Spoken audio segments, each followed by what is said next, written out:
Good afternoon, everyone, and thank you for joining us today at this press conference. Our speaker today is Tom Andrews, the Special Rapporteur on the situation of human rights in Myanmar. He will brief you today on his latest report to the Human Rights Council, which will be presented in his interactive dialogue on the 19th of March. Please kindly remember this press conference is embargoed until then. We will begin with opening remarks by the Special Rapporteur before moving to questions. Special Rapporteur, you have the floor.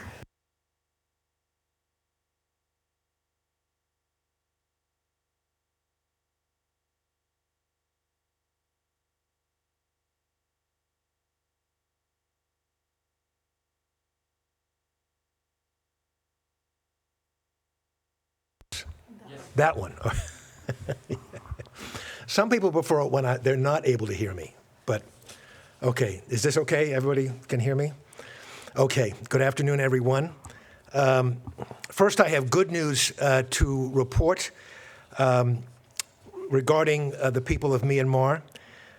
Principal action by UN member states, including those represented on the Human Rights Council, have been providing the people of Myanmar with critical support, including denying a brutal military junta the means to attack them.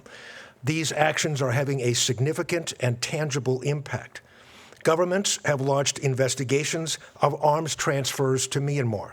Some have imposed targeted sanctions on those engaged in weapons transfers, and in some cases, they have coordinated those sanctions. Banks have increased their due diligence, terminating relationships with junta-controlled institutions. Just a few weeks ago, Bangkok Bank told me that it would no longer facilitate the transfers that involve Myanmar Economic Bank, which is the principal junta-controlled financial institution enabling its acquisitions of weapons and weapons materials that are being used to attack civilians. This was a key recommendation that I made in my conference room paper that I released last year, Banking on the Death Trade. These actions are making a difference. Junta military procurement using the international financial system has dropped by more than a third. In Singapore alone, it has dropped by over 90%. UN member states have also been making a difference by providing critical support to human rights defenders and funding desperately needed humanitarian aid that has saved untold numbers of lives. I've been pleased to document the impact of this support in my report. The military junta continues to face a fierce opposition from the people of Myanmar, and they are losing ground, both literally and figuratively. According to credible reports, the junta now controls less than a third of the townships nationwide. It has responded to this loss of tens of thousands of troops, to defections and surrender and casualties by instituting military conscription that has included grabbing young men off the streets and from their homes in the middle of the night. The junta has also responded by attacking civilians, unleashing jet fighters and helicopter gunships, attacking hospitals, schools, tea shops, religious festivals, and camps for internally displaced persons, camps where those who had lost everything went for safety. I have spoken with families who have experienced the unspeakable horror of watching their young children being killed by these strikes. Junta forces have committed widespread rape and other forms of sexual violence. The number of civilian victims of landmines is escalating in Myanmar. More people are now killed or maimed by landmines in Myanmar each year than in any other country in the world. The actions of the Myanmar military junta has caused a humanitarian crisis. More than 6,300 civilians have been killed. 19.9 million people, a third of the entire population, now require humanitarian assistance, 6.3 million of whom are children. More than 3.5 million people have been displaced, 40% of whom are children.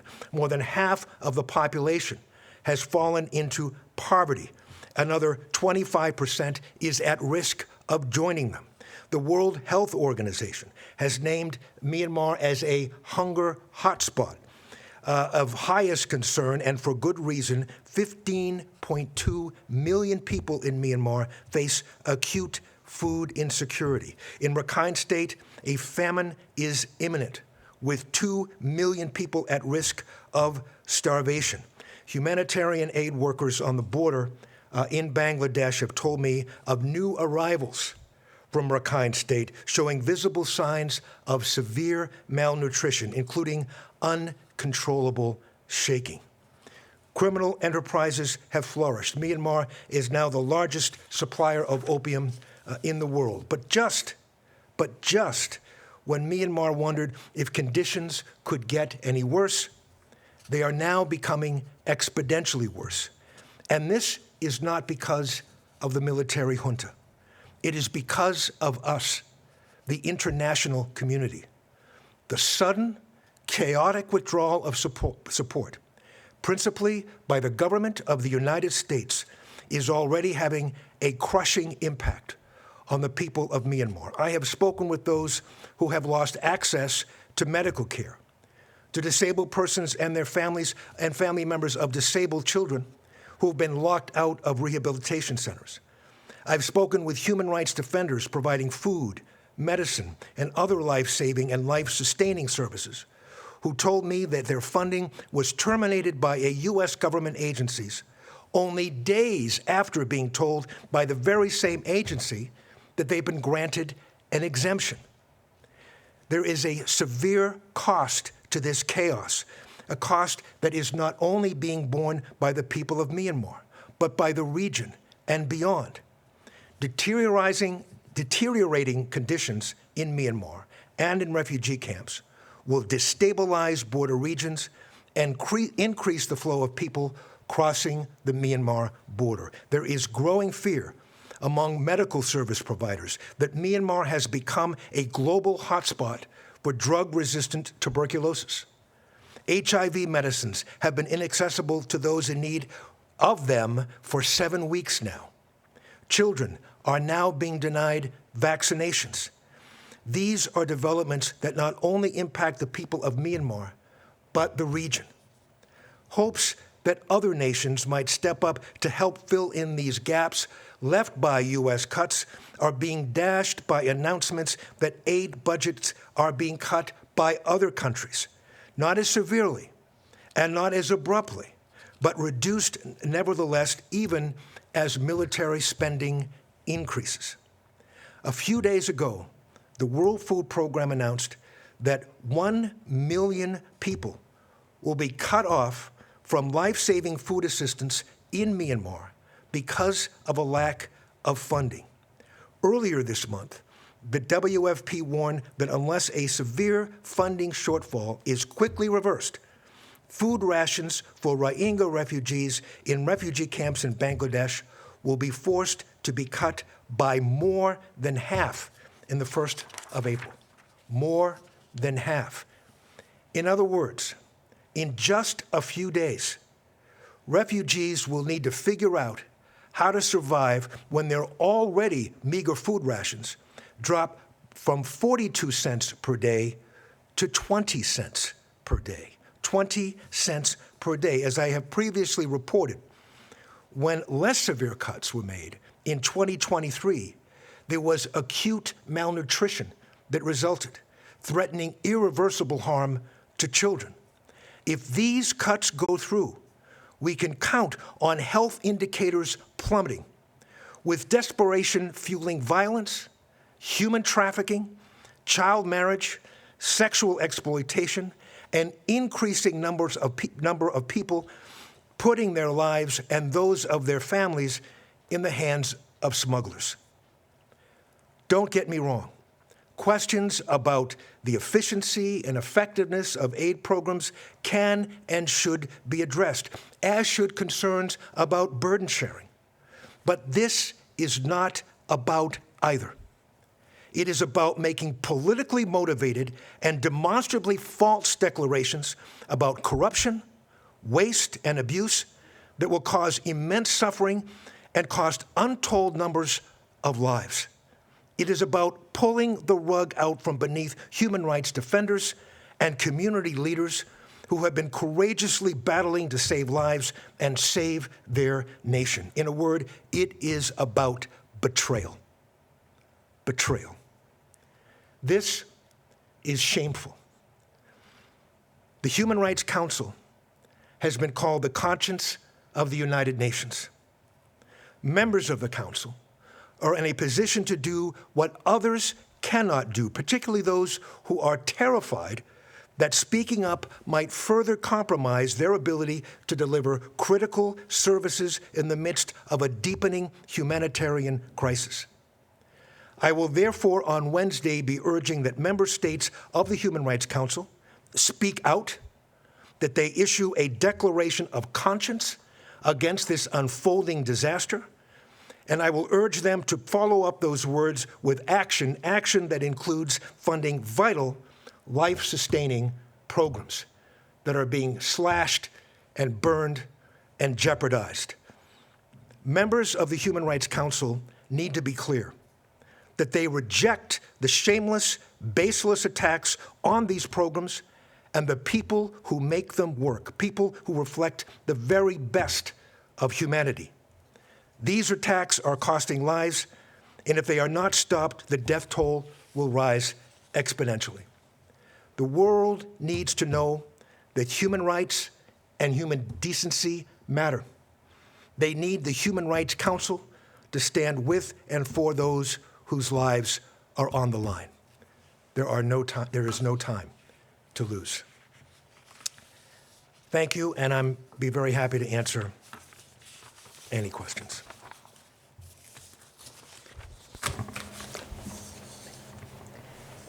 Thank you, Special Rapporteur.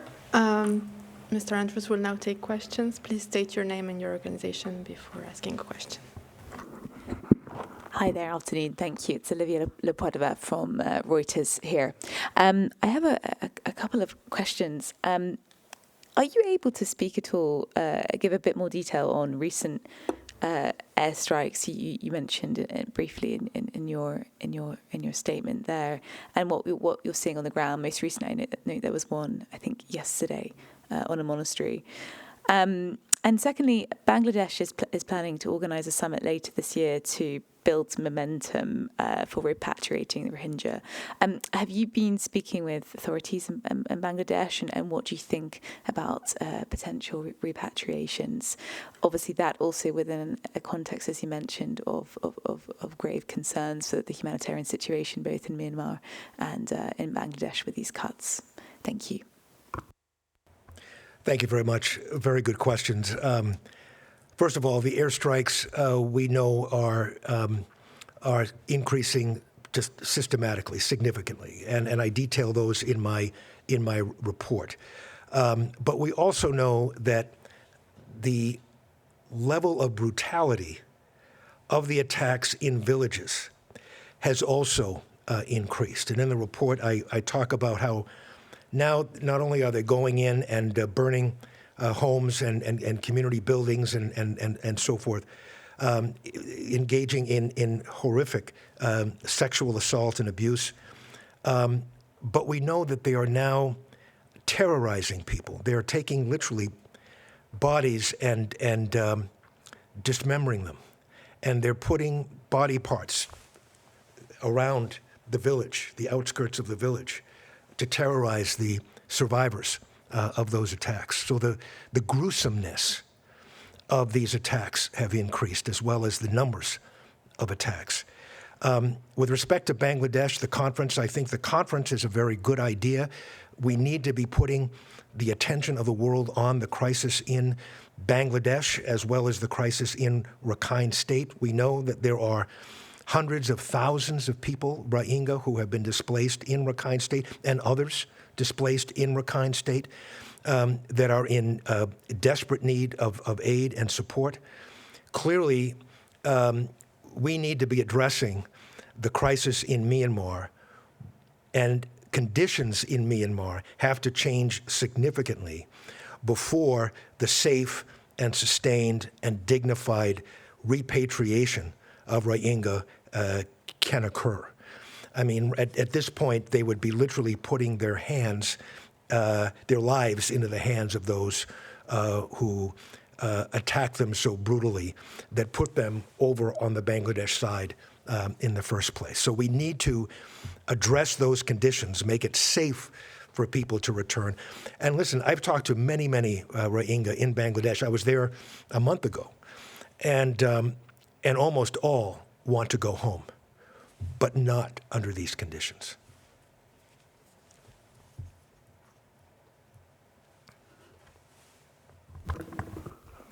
Hello, Robin Millard from AFP.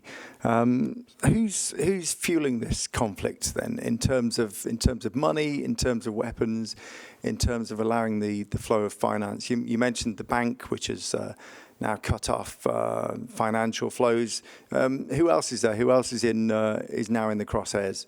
Thank you. Crosshairs in terms of? In terms of like who are you looking at now in terms of people who are the primary financiers and beneficiaries and funders of this conflict? Thank you. Well, it's kind of a whack-a-mole situation. We started, I've done 3 reports so far on the supply of weapons and weapons materials and financing to the junta. And the good news is that we have made progress every step of the way. So with Singapore, for example, when I made that report, I identified the major suppliers of weapons, Russia being number 1, China being number 2, Singapore was number 3. There was no indication whatsoever that I found that Singapore was even aware of this, let alone involved in this, unlike China and Russia. And they launched an investigation. And they invited me to Singapore to support that investigation, which I was more than happy to do. So as I mentioned in my statement, there has been a 90% decline. The problem is that as that was declining, those numbers were declining in Singapore, they were rising in Thailand. We saw a significant uptick in the transfer of weapons and financing from sources in Thailand. So I've focused my last report, Banking on the Death Trade, on that trade, singled out specific banks, and to their credit, an investigation has ensued. I was invited and then testified before a parliamentary committee in Bangkok. In fact, I'm going to be heading to Bangkok when I leave here to help further support the progress that is being made. But the Myanmar Economic Bank, in terms of pea in the shell game, there were banks that had been identified and sanctioned by the international community, by international governments and financial institutions. They then shifted all of that business over to one bank, Myanmar Economic Bank. And I was told by many banks, look, how do we know if these transactions are actually facilitating weapons transfers into the hands of the Myanmar military? And I said, well, it's difficult because the juntas become more and more sophisticated about hiding these transactions. We're conducting investigations literally as I speak about these types of transactions. But the way you can be sure that you're not facilitating weapons transfers is if you stop doing business with Myanmar Economic Bank. And I was just very gratified to hear a few weeks ago that Bangkok Bank had indeed made had stopped their transactions with Myanmar Economic Bank. And the reason why that was so significant was because when I mentioned the uptick in Thailand, in the transfers from Thailand, a big part of that uptick was Bangkok Bank. They had increased their transactions significantly. Siam Commercial Bank had decreased theirs. Bangkok Bank had increased theirs, and now they're cutting off business with Myanmar Economic Bank. So it's progress. Now we continue our research. We continue to look to see in every way, including the transmission of and sale of jet fuel, for example, as being a major source, obviously a huge problem. These helicopter gunships and these jet fighters can only fly if they find the fuel. And we're looking for other ways, other information and data as well. But our investigation continues, and I expect to have another report coming out on this very subject. Thank you. Do we have more questions in the room? You spoke in very strong terms about the cuts in US aid and how this is not, in your eyes, this is not corruption, waste and abuse. So could you just tell us very clearly the people in Myanmar who are receiving that aid are, in your eyes, they're not the recipients of corruption, they're not profiteering from corruption, waste and abuse here? They are receiving, literally keeping them alive. And the abrupt termination of this support is going to kill them. Untold numbers of people, including children. I've talked to people who suddenly have life-saving programs that have been stopped, terminated. We have HIV patients who have been missing their medications for now 7 weeks. Tuberculosis patients. This is just a catastrophe that is unfolding. It's unnecessary and it's cruel. And I'm not just talking about the degree to which these cuts are being made. I mean, the incredible amounts of cuts and the impact that this is having on people's lives, but the way is being done. In a way in which groups have no opportunity to be warned about them, to plan for them, to try to create contingency plans for them. Member states of the UN saying, okay, well, before you do this, perhaps if we want to have a better share of the burden here, okay, we will step up and we can phase in our support. If you want to or believe you need to phase out the report, none of that is being done. It's just cut off. And you have this incredible rhetoric that is based upon nothing except creating headlines, right down to the use of a chainsaw, to displaying of a chainsaw to show how this is all going to be done, that this entire program is going to be thrown into a wood chipper, for example. That kind of language, those kind of words. Well, it's innocent people who are being tossed into that wood chipper. And it is unconscionable, and it is outrageous, and it needs to. We need to take a stand about this. Now, I understand, and I mentioned this in my remarks, and I've talked to people. There's a lot of fear among agencies, among programs, among services, that it could even be worse if we were to, protest too loudly, that we could become in the crosshairs.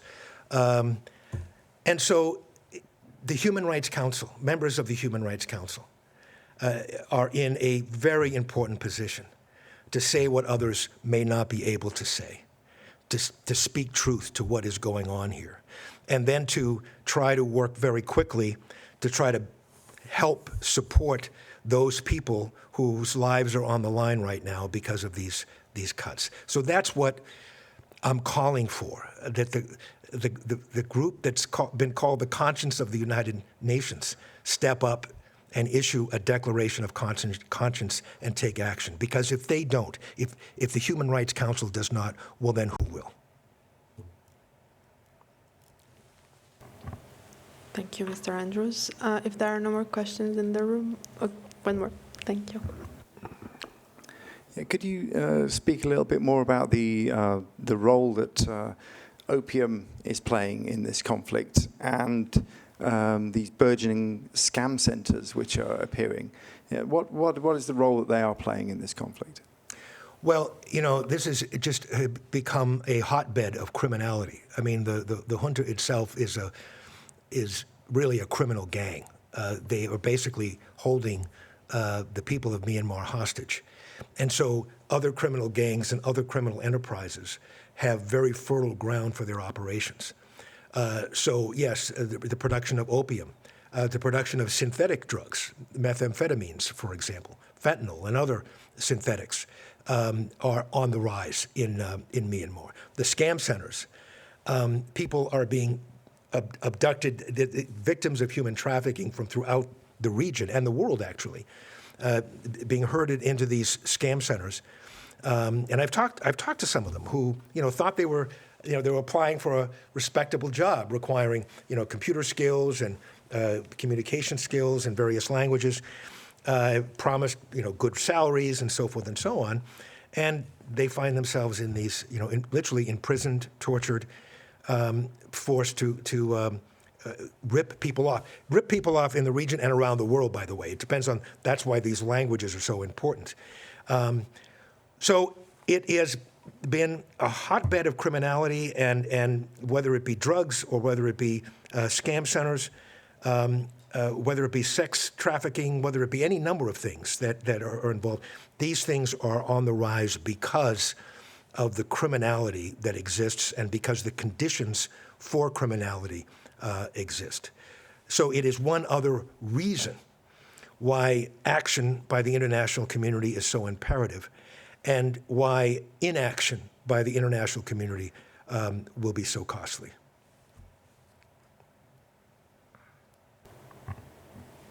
Thank you. Yes. Thanks. Hi again. Just from what you were saying there, in terms of, you're saying it's unconscionable what's happening. Do you actually feel listened to? Obviously, you're raising the alarm very vividly to us. It sounds like you're going to do so also in the coming days. But given what you were saying, that you've got China and Russia supplying weapons, you've got the US pulling out of humanitarian aid funding. Who are you kind of looking to leverage now? And have you had any signals at all from early conversations that you've had with different members of the HRC or other donor countries that they might be willing to step in and fill that gap? Or are you reaching the point of feeling even more deeply concerned because no state has so far kind of come round and said we're going to step up and help? It's a very good question. I mean, it is. No, I wish I could say the following countries have stepped up with significant increases in aid. Some have indicated that they are not reducing their aid. Some have indicated that there's a modest increase over last year in some aid, which is all fine. But this is a dramatic decrease in support that is going to have horrific implications. And the other thing that I've noticed, the other trend that is disturbing, is that one of the factors behind the reduction of the capacity to deliver aid, beyond the economic concerns and so forth, is fear, and the fact that some nations are now announcing that they're going to be increasing spending on weapons and on the military. So you've got this global shifting here. And my argument to them is that there are ways to address instability in the world besides weapons and armaments, that in fact investing in what is now on the chopping block is an investment in security, in stabilization. When I think about the refugee centers in Bangladesh, in addition to what I mentioned in my remarks about the malnutrition and the impact, particularly on children, what my other concern here is that rates of violence is going to increase, that there's going to be so much pressure on people that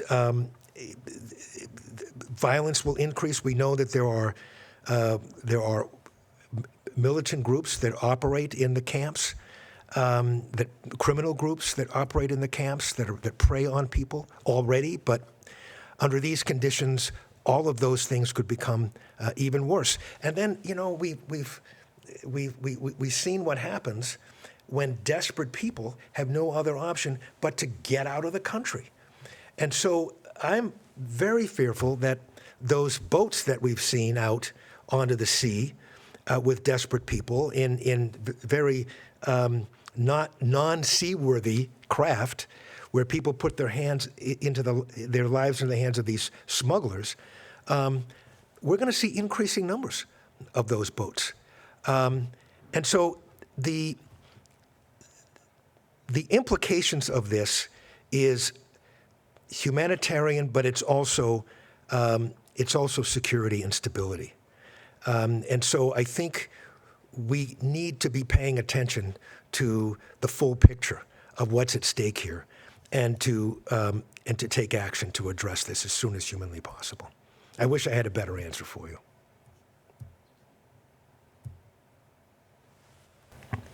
Thank you. Any other questions in the room? We'll move to those joining us online. Jamie from AP. Thank you. Thank you very much. Thank you, Mr. Anders, for coming to see us again. I just had a couple of quick questions. The first of which being, you mentioned that HIV and tuberculosis are some of the areas that are going to be affected.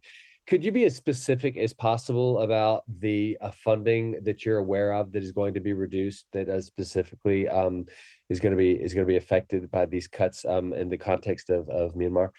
And then my second question has to do with you being a person who knows your way around Capitol Hill. I was wondering if you could tell us what kind of conversations you're having with your former colleagues up there to see exactly whether or not the U.S. may relent or the Trump administration may change course on this. And by the same token, what do you say to Americans who say that the United States has been shouldering the cost of humanitarian aid around the world for too long? I didn't hear the very end of that, but first of all, in terms of the specifics of HIV and tuberculosis, we have received reports of funding being cut completely from some of these healthcare clinics and healthcare facilities, and the programs that are funding them. We're in the process right now of trying to get as much of detail as we possibly can, and we'll be releasing those details as soon as we can. But we do know that there has been a significant cut, dramatic cut in the availability of those medicines, and to the point where people have just been cut off of HIV medicines completely, for example, in areas throughout the country. So we'll have more information about that as we get them. But remember, these have just happened, and people are still scrambling and trying to find out what they can do about this, and we're scrambling to get as much information about the details of this. But it's bad. It's very, very bad, and I'm afraid the more we learn, the worse it becomes. In terms of my former life, I'll tell you, there's a couple of things. One, I can say that it is foreign aid is not the most popular item in a government's budget, and so in that sense, if you're going to try to score political points and go after targets, then going after foreign aid could be a one way to do it, in which you would not find a great deal of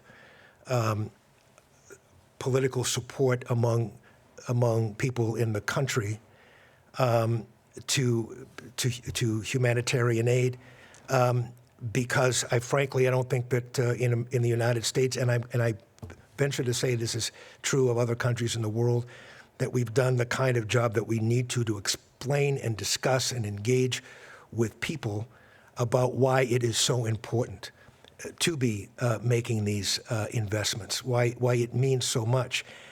And, you know, I was talking to someone the other day in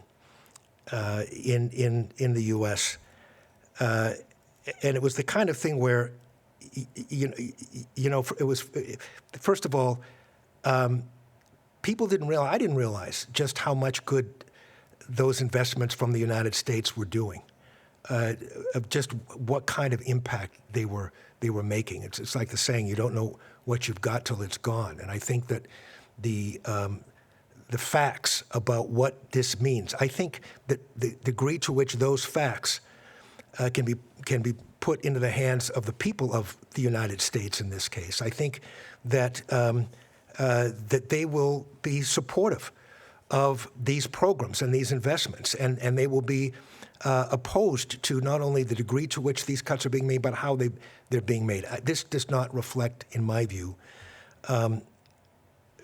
the will and the best of the American people. So I think that that's really important. And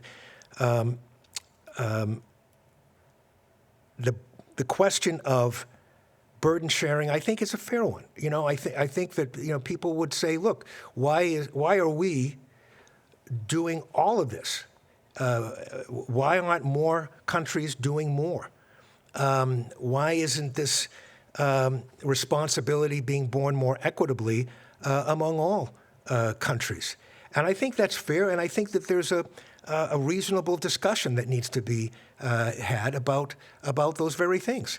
And the questions about, well, are these programs efficient? Are they effective? Are they doing what they need to be done? Well, look, let's those are fair questions. Let's make sure that they are. Let's look into them, and let's have these discussions. But this is the worst possible way to go about this, and it just makes it very clear to me that this is not about burden sharing, and it's not about efficiency or effectiveness of programs. It is politics in its worst form, and it's sacrificing human lives to make a bad political point based upon fabrications and distortions. It's the worst of all. Thank you. Jamie, do you have a follow-up? Well, I suppose you sort of addressed it at the very end there. I was just going to ask you about how what you would say to Americans who feel like the United States has shouldered the burden for too long, and I think you just sort of addressed that at the end. Yeah. Thank you. Any other questions, either online or in the room?